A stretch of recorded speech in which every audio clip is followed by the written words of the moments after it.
বন্দী হয়েছিলাম, যে আগুনের মধ্যে আমি ছটফট করে পেরেশান হয়েছিলাম, যে পানিতে পড়া মানুষের মতো আমি হাবুডুবু খেয়েছিলাম, যে কবরে 99টি সাপ আমাকে আঘাত করেছে, আমি ব্যথিত হয়েছিলাম।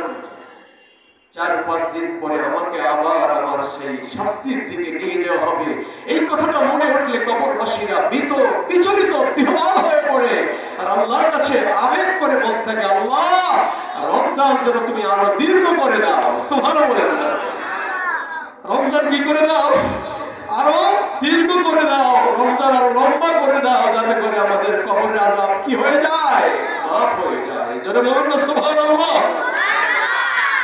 সম্মানিত সুধী, রমজানুল মুবারকের শিক্ষার সাথে পৃথিবীর যারা চক্ষুশীল মানুষ, এরা ঘড়ির কাঁটার দিকে যখন তাকায়, ঘড়ির কাঁটা টিক টিক শব্দ করে সামনের দিকে যায়।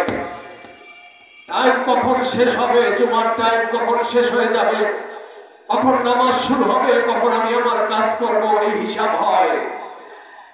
আর পৃথিবীর যারা ভাবুক মানুষ, তাদের চিন্তার সাগরে তারা হাবুডুবু খেলে তারা শুরু করে দেয় চিন্তা। ঘড়ির কাঁটা টিক টিক আওয়াজ করে একটা সামনের দিকে আগাচ্ছে, মানে হলো আমার জীবন যদি 60 বছর হয়, আমার জীবন থেকে একটা সেকেন্ড কমে গেছে। সুবহানাল্লাহ।